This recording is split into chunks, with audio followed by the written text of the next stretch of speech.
This is the CBS Evening News. Dan Rather reporting. Good evening. This is what is happening in China. Nighttime in Beijing brought some violence between soldiers of the People's Liberation Army and pro-democracy demonstrators in the streets. It happened early Tuesday morning China time in a suburb of Beijing called Fengtai. That's about 10 miles from Tiananmen Square, heart of the city and heart of the protest. Trucks and armored personnel carriers carrying soldiers armed with AK-47 rifles tried to move out. It's not known if the troops were actually heading for Tiananmen Square. But whatever happened, the pro-democracy demonstrators blocked the road. Some soldiers then got out, throwing bricks, using their belts against protesters, but the demonstrators would not give way, and the army vehicles finally took refuge in a military compound. No serious injuries reported, and no reports of the army actually firing shots. Bruce Morton in Beijing picks up the story.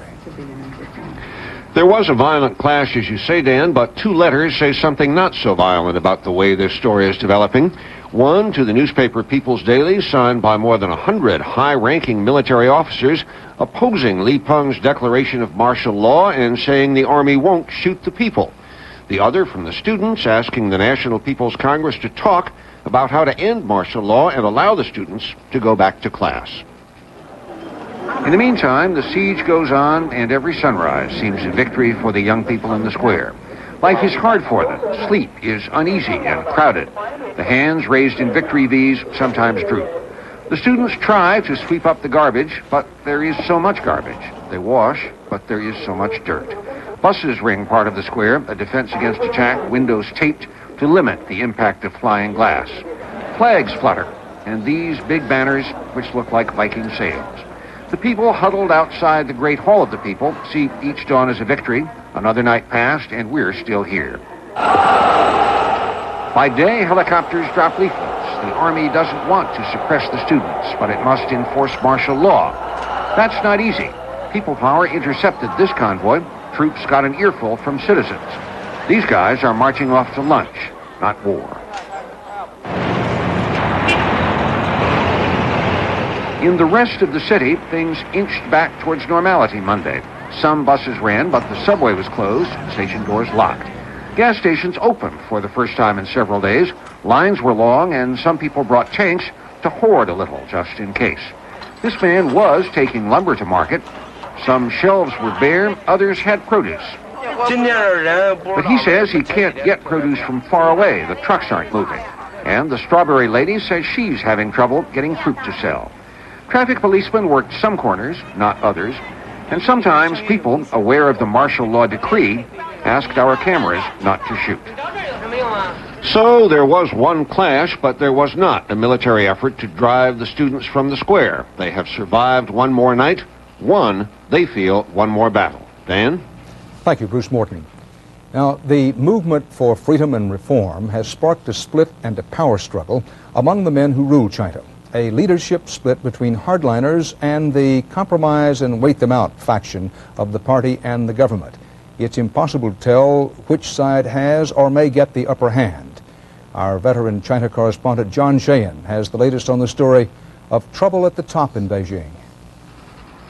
Dan, the Chinese leadership is so paralyzed and in such disarray that it is fighting for its own survival as well as trying to put down the pro-democracy revolt. There is now a second encampment of pro-democracy protesters on the doorstep of Zhongnan High, headquarters of the Communist Party and the government. Beyond the squatters' laundry line, beyond a mound of garbage, a crowd of ordinary citizens calls day and night for the ouster of the hardliners, Prime Minister Li Peng and the formerly revered Supreme Leader Deng Xiaoping. Even staunch party members like Yang Shanyi, a leading intellectual, are defecting from Deng and Li. History may say that this is as significant, if not more significant, than the French Revolution. What would be a really Chinese solution to this crisis? Well, we won't send them to the guillotine. We'll just ask them to resign. 60-year-old Li was a colorless bureaucrat until his elevation last year from Minister of Electrical Power to Prime Minister. Some Chinese, appalled at his ruthless reaction to the student demonstrations, ascribe it to his education in the Soviet Union under Stalin. Deng's hand-picked government is immobilized. Martial law is a failure. His position and Prime Minister Li's are eroding with every hour that the nonviolent protests continue. By failing to respond reasonably when it could have, the Communist Party brought China to the brink of chaos. Neither the government nor the students control the situation anymore.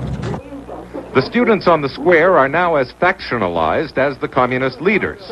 One glimmer of hope is that the siege of Tiananmen might be ended by the students themselves. If all the factions do agree to pull out of the square, they can always come back, a fact of which the government is all too painfully aware. John Sheehan, CBS News, Beijing. At a premium in Beijing and throughout China now is reliable news about what is and is not really happening. For one thing, there's very little on Chinese television or radio, for that matter, in the Chinese newspapers. Chinese college students in this country are sending news reports to Beijing on fax machines. The official Chinese government and party spin isn't getting much play, as we hear from Barry Peterson. This is a city fighting for information and getting it. Workers sold out their copies of this small newspaper at their front gate. Did the government censor their issue? We're the ones in control of this newspaper, says the editor proudly. The government isn't here. Posters pasted on light poles or at bus stops tell what the government will not. The troops didn't get into the city, he says. How incredible. Students bicycle to neighborhood meetings to explain their demands and tell about the latest troop movements. A crowd at a subway station a dozen miles away hears the same thing. At Chinese television, reportedly now under direct army control, there was more information being broadcast than expected, including an interview with a general. Will he move on the city? He admits, we're in a difficult position. There are a lot of people up ahead.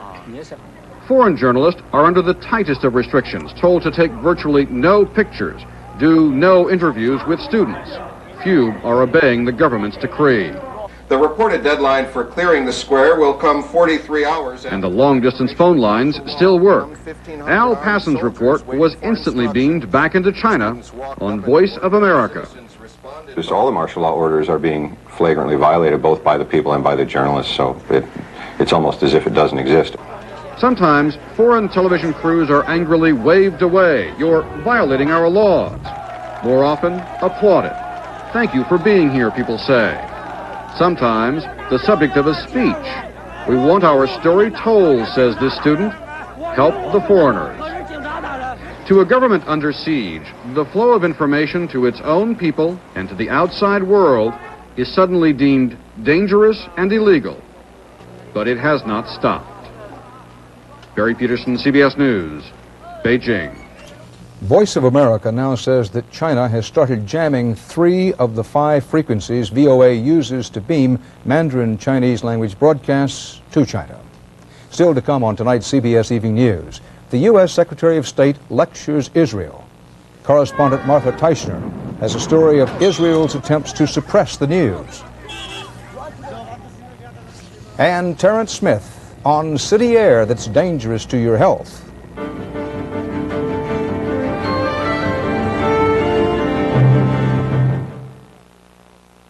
Now, new scientific tests prove Heart's Blockade Repellent gives your pet total protection against fleas and ticks, or your money back.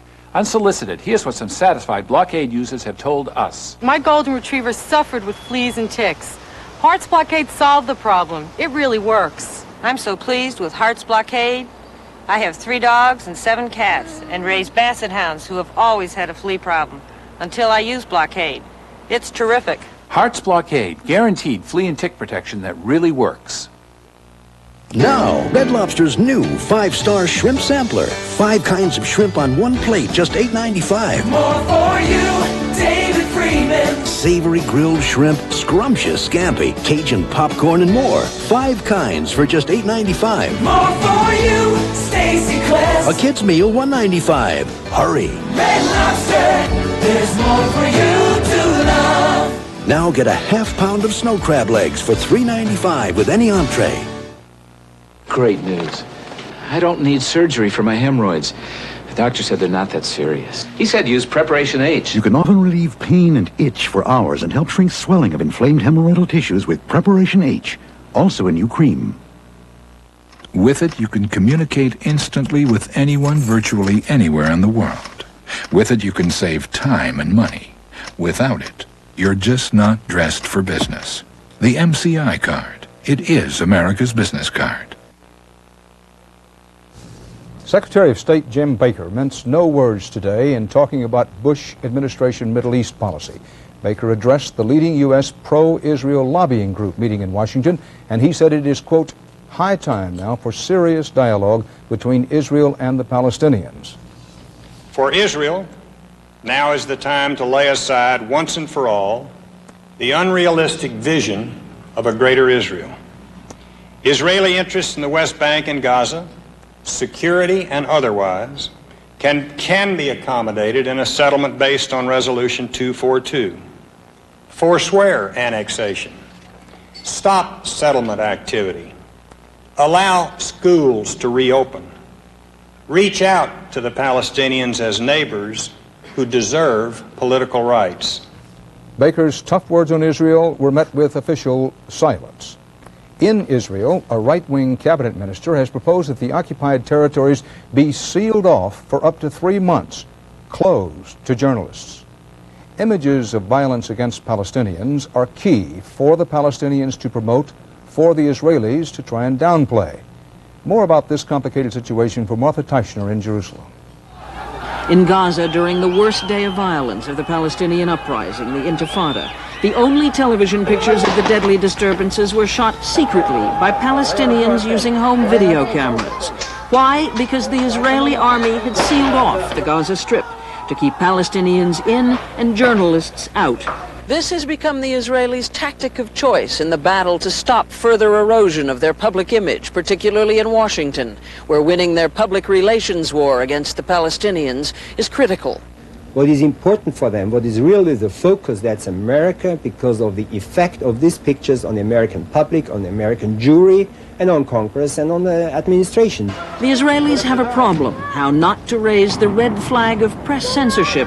At the same time, they systematically try to wipe image-damaging evidence of their hardline policies off American television screens.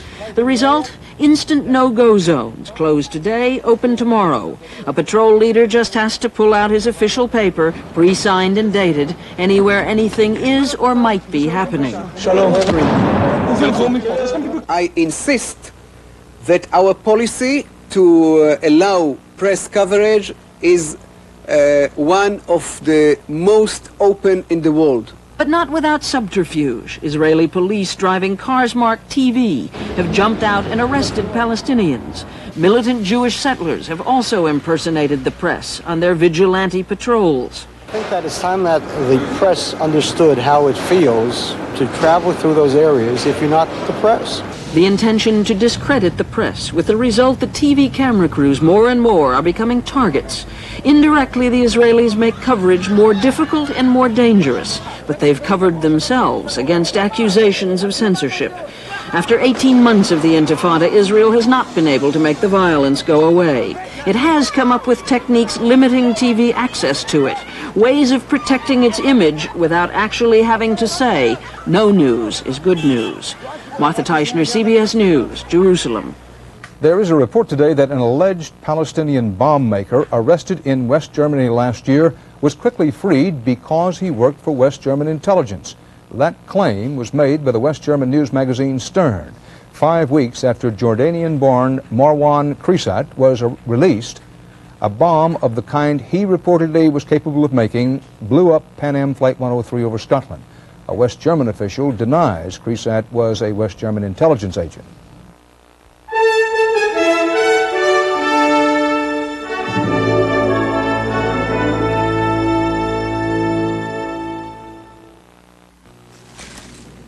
Now that you're 40, would it kill you to eat 40-plus bran flakes?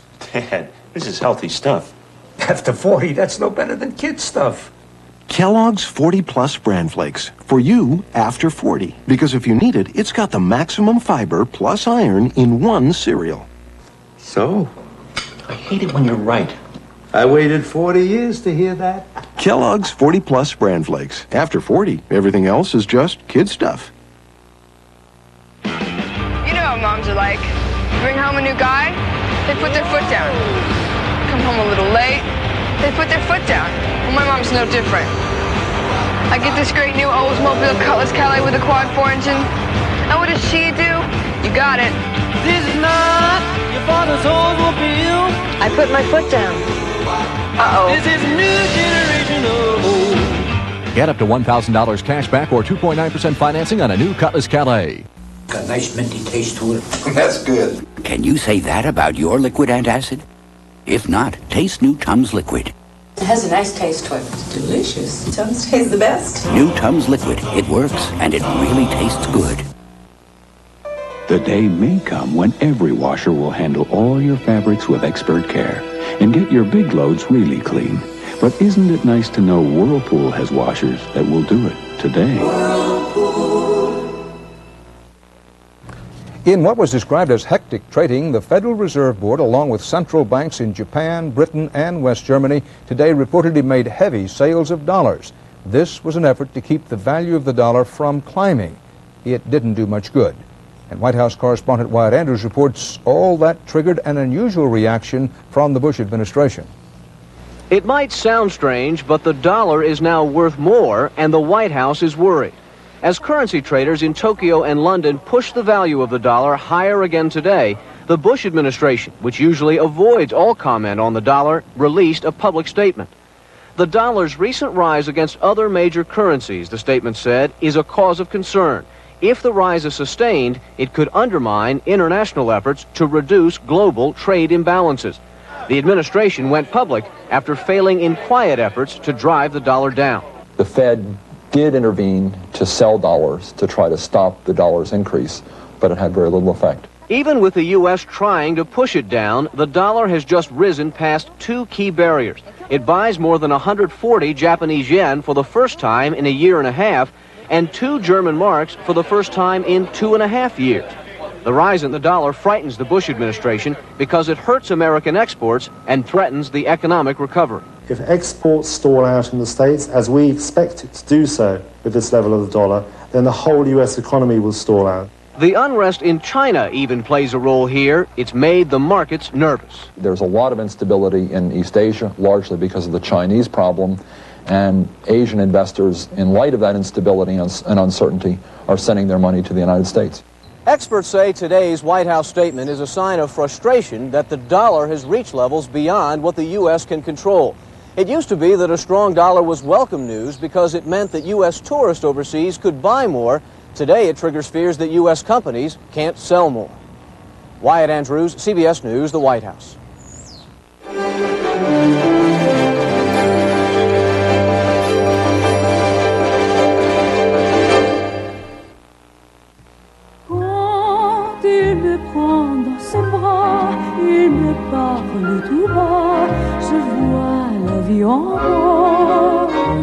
Some love the night, but he preferred the dawn.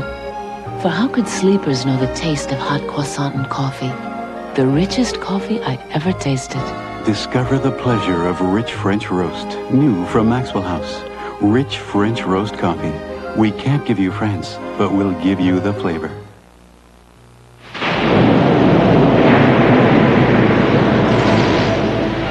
Thousands of years ago, the world was introduced to a vehicle that could travel in some of the worst weather and hold plenty of cargo.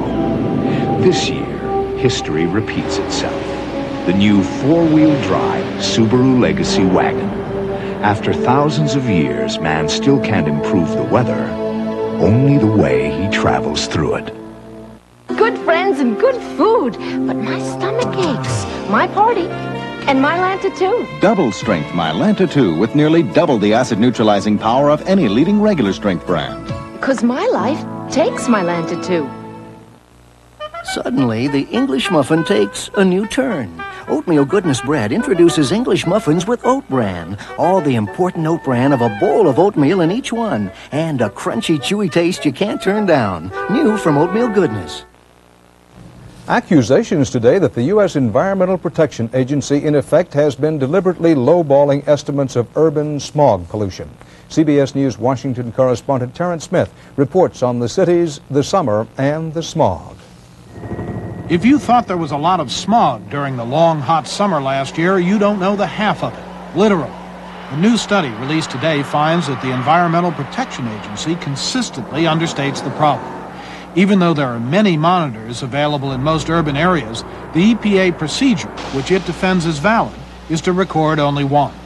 Using a broader sample, an environmental group established that 29 cities suffered 12 or more days of health-threatening smog last summer, an average of 1 day every week. We think that whenever you have a value in a metropolitan area that exceeds the EPA standards, that is an indication of a smog day, and the public ought to know that. How bad is it?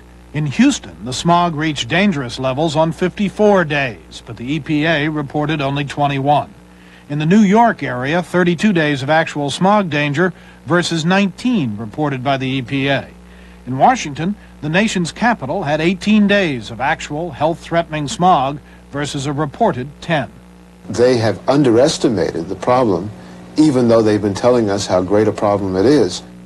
Los Angeles, which set the nation's record with 170 smog alerts last year, is now introducing new, clean-burning, methanol-fueled buses to ease the problem. The problem is everywhere, even windswept Kennebunkport, where President Bush spends his weekends. 13 danger days last year. It wasn't because of motorcades, it's because of the polluted air masses moving up from the Boston to Washington corridor. Nor is the forecast for this summer any better. The general warming trend is expected to make a bad problem worse. Terrence Smith, CBS News, Washington. Baseball Commissioner A. Bartlett Giamatti today set June 26th as hearing date on alleged gambling activities by Cincinnati Reds manager Pete Rose. Rose was scheduled to appear before the commissioner Thursday, but his attorneys asked for and got the 30-day extension.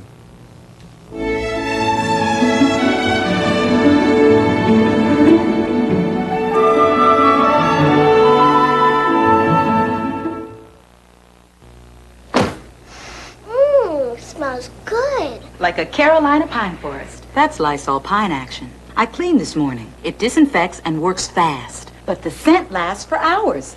It's nice, but how'd they get a pine forest in there? Lysol Pine Action. The clean of pine every time.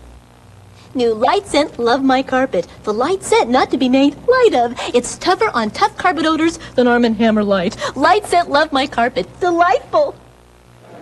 Somewhere there's got to be a cure for athlete's foot. There is. Step up to the mic. Mike? Mycotin. It cured my athlete's foot. It's got something the others don't. Myconazole. There's nothing more powerful. Hey! I'm giving away advice, not Mycotin. Say, what you got for my athlete's foot? Step up to the mic. Mike? Mycotin. It cures athlete's foot. There's even a deodorant Mycotin. Then I'll take the Mycotin. To go. Step up to the cure. Step up to the mic. Mycotin.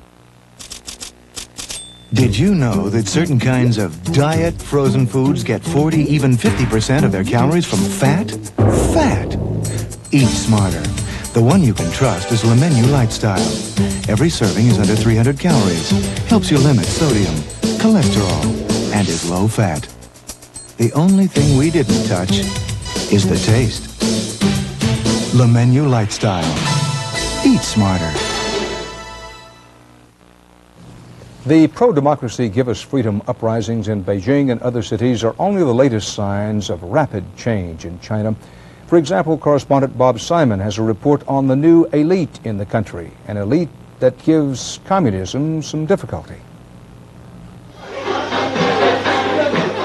A Fred Astaire, he's not. A pool shark, he'll never be. Barely a shot goes in. But Zhang Guoxi's own pockets run very deep. Boss Zhang, as everyone calls him, is reputedly the richest man in China, said to be worth at least $30 million. He's also a card-carrying member of the Communist Party. And this is the house that Zhang built, his own Forbidden City, every bit as baroque as the estates of America's first robber barons. It is a monument to free enterprise, to a capitalist success story so pure that these days you could only find it in communist China. 它其实这个 His tale would make Horatio Alger blush. The son of peasants, he became a carpenter at 15, carved out his fortune making statues and shrines for export to Japan. Boss Zhang makes a better Buddha. His temples are his factories. He's got 30 now, building new ones all the time.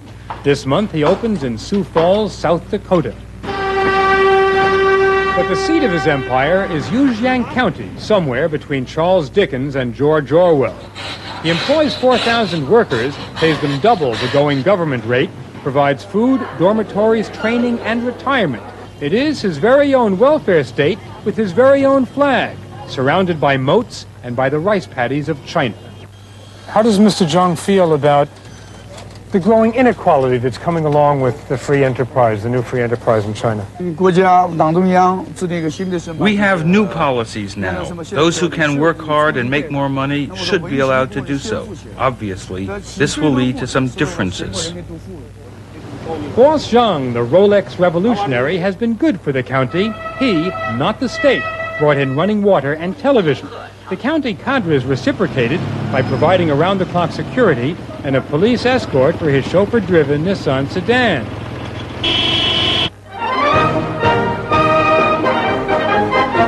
It is a symbiotic relationship between old rulers and new money. They're in bed together all over China, but you can always tell them apart. The old elite go to the same tailor and spend a lot of time together. The new elite, from the millionaire parasol prince of Beijing to the millionaire banquet baron of Nanchang, are all self-made men, individualists. Their natural habitat, the lobbies of China's new luxury hotels. It is here most evenings you can spot a man named Mr. Tu. His motto, can do. If you have business in Beijing, Mr. Tu is the man to see. He is an opener of doors. You've made a lot of money. Not a lot of, by American standards, I must say. But this isn't America, this is China. Oh, yeah. In a country where getting a telephone can take years, Mr. Tu has 3 telexes, 2 fax machines, 2 personal computers, 2 Chinese English electric typewriters, and plenty of plastic. All that, his connections, and Mr. Tu's agency works around the clock. That seems to be the secret of the new elite, simple as it sounds. Mrs. Xu Shehua hasn't stopped working since she started as a street peddler here 10 years ago. At 64, she is now the undisputed dumpling queen of Xi'an, owner of the first fast food franchise in China's ancient imperial capital, and expanding all the time. Mrs. Xu's dumplings are simply the hottest thing in town. Serving the people, as Mao might say, good communists all, because today's communism has been very, very good for capitalists. Low wages, no strikes, little competition. In China today, the new elite means business. Bob Simon, CBS News, Xi'an. There'll be more about what happened today in China in your late local news. For now, that's the CBS Evening News. Dan Rather. See you tomorrow. Good night.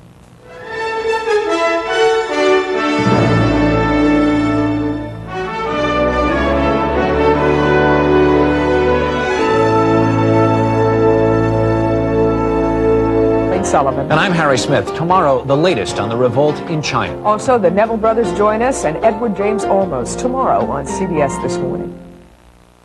This is CBS.